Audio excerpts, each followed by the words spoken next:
दोस्तों, ये वीडियो मैं थोड़ा दुख और थोड़ा हैरानी, थोड़ा गम और गुस्से के साथ बना रहा हूँ।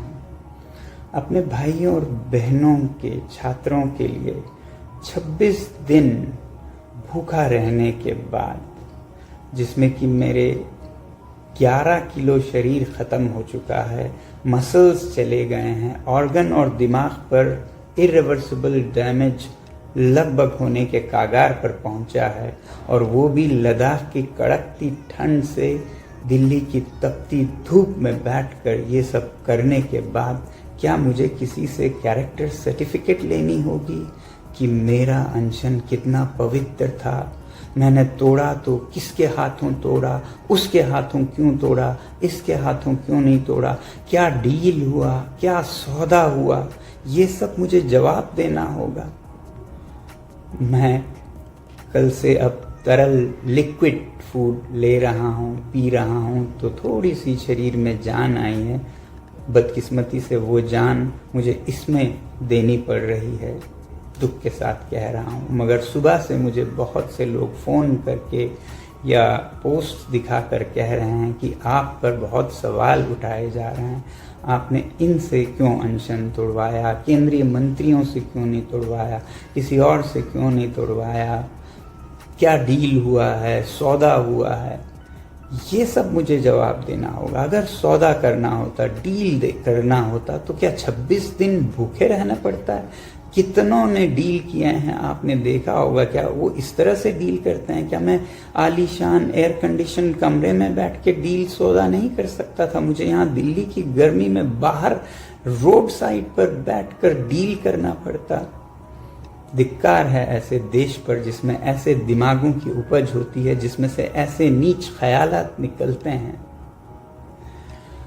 मैं दोष नहीं देता हूँ आप में से ज़्यादातर पर, क्योंकि आपको ज्ञान नहीं है, पता नहीं है क्या हालात थे मेरे ऊपर, क्या गुजरा मेरे परिवार पर पिछले 1-2 हफ्ते में।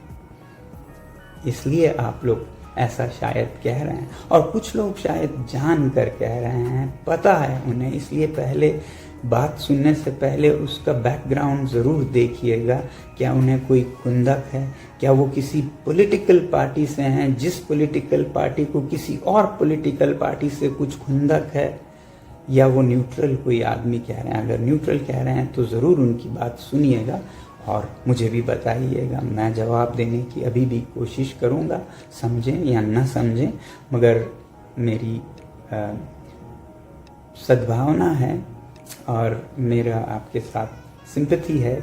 अगर आपको नहीं मालूम है क्या हुआ इन दिनों में और किन हालातों में क्यों अनशन तोड़ा और क्यों इस तरह से तोड़ा, पहले तो मैं आपको ये बताऊं कि जब मुझे सफदरजंग अस्पताल ले जाया गया ज़बरदस्ती 18 तारीख को पकड़कर, तो वो सिर्फ अस्पताल नहीं था, वो एक छावनी थी, वो एक जेल था, जहाँ पर मुझे ऐसे रखा गया जैसे कोई कैदी भी शायद ही रहता हो। हर चीज़ पर पाबंदी थी, बाहर नहीं जा सकता था कमरे से, कोई परिंदा भी पर नहीं मार सकता था हमारे कमरे तक, किसी से मिलने का कोई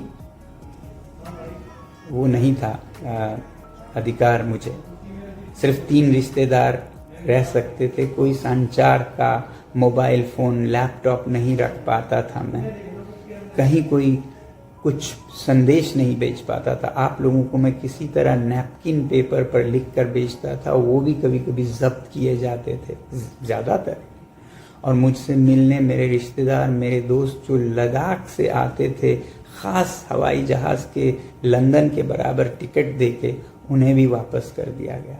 ये सब इलीगल था, ये सब एक तरह का नॉर्थ कोरिया बन गया था हमारा देश, और ख़ासकर जहाँ मैं था ये एक जेल खाना था। और ऐसे हालात में कई दिन गुजारने के बाद गीतांजलि, उनकी सूझबूझ और उनका कमाल है कि उन्होंने संडे, रविवार के दिन भी, जो कि 19 तारीख थी, रविवार के दिन भी दिल्ली हाई कोर्ट के हियरिंग बिठवाई और उसमें ये अपील किया, और उसमें ये कहा गया कि मैं डिटेंशन में नहीं हूँ और उसके बाद भी ये सारा पहरा जारी रहा। फिर मंडे 20 तारीख को फिर से सिंगल बेंच हाई कोर्ट में अपील की गई, जहां रिजेक्ट हुआ। फिर 21 तारीख को ट्यूसडे डबल बेंच हियरिंग बिठाई गई, जिसमें फाइनली ये डिक्लेयर किया गया कि मैं जहां जिस अस्पताल में भी जा सकता हूं और आज़ाद नागरिक हूं। मगर उस दिन भी आपको नहीं मालूम है किन हालतों में मैं रहा। हाई कोर्ट के आदेश के बाद भी मुझे सफदरजंग से जाने नहीं दिया गया, ये कहकर कि हमें ऑर्डर नहीं आया है। 2 बजे शायद ऑर्डर दी गई, 7 बजे तक ऑर्डर को रोक के रखा गया और उन्हें नहीं दिया गया ताकि मैं न जा पाऊं। पता नहीं मंशा मंसूबा क्या थी उनकी। रोक कर 3 घंटे सामान पैक करके हमें बिठाया गया। फिजिकली लड़ के झगड़ के हड़ताल के अंदर और एक हड़ताल करके जमीन पर लेटकर जो ताकत 22वें दिन मेरे में थी, वो जोर लगाकर मुझे बाहर जबरदस्ती निकलना पड़ा। आपको नहीं मालूम है। Ask them to arrest me. I'm a free citizen. Ask them to arrest me. Yes, arrest me. What is this? Keeping me for 3 hours here on 25th day of my hunger. You all are harassing me. Not harassing you. Yes, you. If I die of stress, it will be your responsibility. Order number लेके आप लोगों को बदतमीजी कर रहे हो, order लेके आओ। हाँ, Please open. I'm going. Arrest me if you want. bloody third class people. आप जबरदस्ती क्यों बांध कर रहे हैं? Shameless people. This is government or this is a butcher. वो अभी आपके hospital Please come aside. Arrest me if you want. You are. Arrest me. Arrest me. You can stop me wherever. Let the nation know how. Sir, we have sent you the order number. Okay, I have sent this doctor. Sir, bar and bench का पूरा news भेजा है। वहाँ पर If I he said कि still it is not lie down here. Take pictures. Let's see who snatches your phone. Sir आपको high court का order भी नहीं आया, जैसे आता है डॉक्टर से रेडी है। ऑर्डर क्यों नहीं आया? तो आपके पता कीजिए। That is It is digitally everywhere. The world knows. Sir. Except you, the world knows.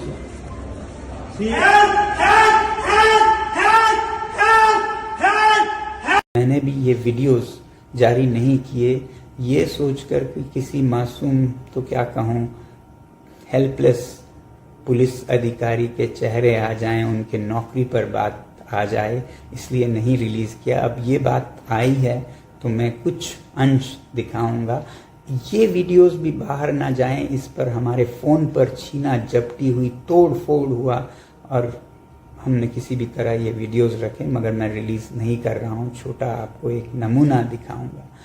ऐसे हालात से हम गए मेदांता हॉस्पिटल गुड़गांव में।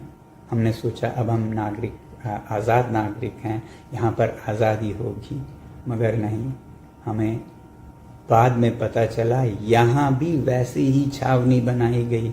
यहाँ भी बाहर 5-10 पुलिसकर्मी, नीचे 200-300 पुलिसकर्मियों के दस्ते, पूरा हॉस्पिटल एक तरह का छावनी, कैंप मिलिट्री बना दिया गया। किसी को मुझसे यहाँ भी मिलने नहीं दिया गया। बाहर जाने पे पाबंदी, हर चीज पे पाबंदी लगाई गई। ऐसा मेरे साथ ट्रीटमेंट किया गया। अभी भी हो रहा है, अभी भी हो रहा है। आप लोग आके देखिएगा, बहुतों में आप लोगों ने देखा है। तो 21 तारीख को ट्यूसडे को ऑर्डर के बाद रात को मैं यहाँ गुड़गांव के हॉस्पिटल, वेदांता हॉस्पिटल में पहुंचा और उसी रात, देर रात, केंद्रीय मंत्री जेपी नड्डा जी और जितेंद्र सिंह जी आए। मुझे बताया गया इस एजेंसी के अफसरों ने कि वो आ रहे हैं कुछ बात करने, और फिर आए और उन्होंने कहा कि आप अनशन तोड़िएगा, हम चाहते हैं अनशन आपका न रहे, वगैरह वगैरह। मैंने उन्हें कहा कि मैं यूं ही तोड़ने के लिए तो बैठा नहीं हूँ, शर्तें होंगी, उनको आप माने तो मैं अनशन तोड़ भी दूंगा। तो शर्तें पूछी गई हमसे। मैंने कहा अकाउंटेबिलिटी इन एजुकेशन मिनिस्टर का रेजिग्नेशन, वैसे ही मैंने कहा जो छात्र हैं सुसाइड विक्टिम्स उनको कॉम्पनसेशन दिया जाए, पार्लियामेंट में इस इशू पर और अकाउंटेबिलिटी पर पूरा बहस किया जाए। और एक नया हमने जोड़ा, जो भी छात्र सीजेपी के और बाकी उनके लीडरशिप जिन्होंने प्रदर्शन किया है पीसफुली जंतर मंतर पर और फिर 20 मार्च को संसद मार्च किया, उनमें से किसी पर भी कोई कानूनी कार्रवाई नहीं किए जाएंगे, एफआईआर नहीं किए जाएंगे, तब मैं ये अनशन तोड़ूंगा। तो उन्होंने एक दो को तो मानने की रजामंदी जाहिर की, 2-3 पर वो पूछ के बताएंगे ऐसा कहा और फिर वो चले गए। अगले दिन शायद वो आएंगे ऐसा मुझे बताया गया था कि आप तोड़िएगा, हम इस पे बात करके आएंगे और हम आपको अनशन तोड़वाएंगे। मगर मैं नहीं चाहता था कि मैं अनशन उनके हाथों तोड़ूं, केंद्रीय मंत्रियों के हाथों। इसीलिए मैंने मांग की कि जो हमारे अलग अलग दलों के, राजनीतिक दलों के सांसद हैं वो सब जितने आ सकें आएं और फिर हमारे छात्र नेता सीजेपी के आएं और लद्दाख के जो नेता लद्दाख से यहाँ आए थे वो आएं और उन सब के उपस्थिति में मैं अनशन तोड़ूं। अगले दिन मैंने इसके लिए उम्मीद की और आए भी लोग यहाँ पर, मगर अगले दिन सांसद आए कोई 15 से 20, उन्हें किसी को अंदर नहीं आने दिया गया। बाहर गेट पर खड़ा कर 3-3, 4-4 घंटे इंतजार करवाया गया। सीजेपी के हमारे छात्राएं आई थी, उनको भी रोक कर रखा गया। लद्दाख के नेताओं को तो पूरा आधा दिन इंतजार करवा के शाम को खाली हाथ लौटा दिया गया। इस तरह से उन पर क्रूरता से व्यवहार किया गया। मुझसे, एक आज़ाद नागरिक से, जिसे दिल्ली हाई कोर्ट ने आज़ाद डिक्लेयर किया था, उससे मिलने तक नहीं दिया गया। अब हम इस पर कंटेम्प्ट ऑफ कोर्ट का कार्यवाही शुरू करने की सोच रहे हैं। अगर कोर्ट ने हमें कहा कि हम जहां चाहें जा सकते हैं, मिल सकते हैं, तो किसने और क्यों ऐसे लोगों को रोका है? तो पूरा दिन जो 22 तारीख का था वो इसी में चला गया और जो केंद्रीय मंत्री थे वो तो आए नहीं, वो अपने मीटिंग्स करते रहे। हाँ, उन्होंने एजेंसीज के ज़रिए मुझसे हम ये मानेंगे, ये नहीं मानेंगे, ये नेगोशिएशन पूरा दिन चलता रहा, अगले दिन तक भी, जिसमें वो इस्तीफ़ा, राजीनामा जो धर्मेंद्र प्रधान जी का है उस पर तो वो टाइम लेना चाहते थे, अभी हम नहीं कह पाते हैं वगैरह वगैरह। कॉम्पनसेशन का उन्हें समस्या नहीं था, पार्लियामेंट में डिस्कशन पे कोई समस्या नहीं थी, मगर जो छात्रों पर कानूनी कार्रवाई नहीं होगी उस पर उन्हें बहुत एतराज़ था। और मैंने कहा इसके बिना मैं अनशन बिल्कुल नहीं तोड़ूंगा। मैं अनशन तोड़ के चला जाऊं और जो छात्र हैं उन पर एफआईआर लगे, सालों साल उन्हें कोर्ट कचहरी में, जेल में, एनएसए में जाना पड़े। मुझे पता है लद्दाख में 24 सितंबर के बाद लगभग 80 नौजवानों पर क्या क्या गुजरी हैं। मैं नहीं चाहता था कि यही यहाँ के सीजेपी के लीडर्स और छात्रों पर, वॉलंटियर्स पर हो, तो मैं उस पर अड़ा रहा कि इसके बिना मैं बिल्कुल अनशन नहीं तोड़ूंगा, चाहे मैं हफ्ता यहाँ पड़ा रहूँ। फिर आखिर उन्होंने कहा ये हम करेंगे मगर रिटर्न में नहीं दे सकते हैं, हम वर्बली कहेंगे। मैंने लॉयर्स से कंसल्ट किया, दिल्ली के नामी लॉयर्स, वकीलों से। उन्होंने भी कहा कि ये लिखित में तो कभी नहीं देगी सरकार, मगर हाँ वर्बल हो सकता है। मैंने नहीं माना, मैंने कहा जब तक लिखित में नहीं होगा मुझे कोई जल्दी नहीं है, मैं पड़ा रहूँगा भूखा, आप जाइए। मगर देश में जिस तरह से बढ़ता जा रहा था छात्रों का आक्रोश, उसके चलते फिर 23 तारीख यानी कि कल रात को खबर लाई गई कि वो मान गए हैं लिखित में देने के लिए भी कोई छात्रों पर कार्यवाही नहीं होगी। साथियों, मेरा इस मुद्दे पर सबसे ज़्यादा ध्यान था कंडीशंस में से कि ये जो लीगल एक्शन है, ये एफआईआर्स हैं उस पर, ना कि इस्तीफ़ा पर। जो रेजिग्नेशन है वो भी एक कारण है। मैं कह रहा था एक और वीडियो में कि मेरा दिमाग अलग तरीके से चलता है। मैं इस रेजिग्नेशन को बहुत ज़रूरी मेरे द्वारा करवाना नहीं समझता हूँ। आपको पता है ये रेजिग्नेशन जो कि छोटी सी बात है इस सरकार के लिए, ये ऐसा न करने से उन्हें कितना नुकसान हो रहा है। पूरे देश में उनकी नाम बदनाम हो रही है, गुस्सा हो रहा है, नफरत कर रहे हैं लोग। मुझे ये पता था कि इस तरह से वो ज़्यादा टिक नहीं पाएंगे। वो रेजिग्नेशन वैसे ही आज या नहीं तो कल देंगे, और नहीं तो मेरे अनशन तोड़ने के साथ आंदोलन तो ख़त्म नहीं होगा, तो हमारे सीजेपी के जो छात्र हैं वो करवाएंगे। इस पर ध्यान देने से ज़्यादा मुझे छात्रों की रक्षा सुरक्षा पर देना था, ताकि वो जब कार्रवाई करें तो उन पर कानूनी कार्रवाई ना हो, वो कवर में दे सकूं। बाकी वो कर सकते हैं, और क्योंकि उन्हें ही नुकसान हो रहा था तो मुझे पता था ये जल्द ही हो जाएगा रेजिग्नेशन का काम भी, इसलिए मैंने उस पर ज़्यादा जोर नहीं दिया।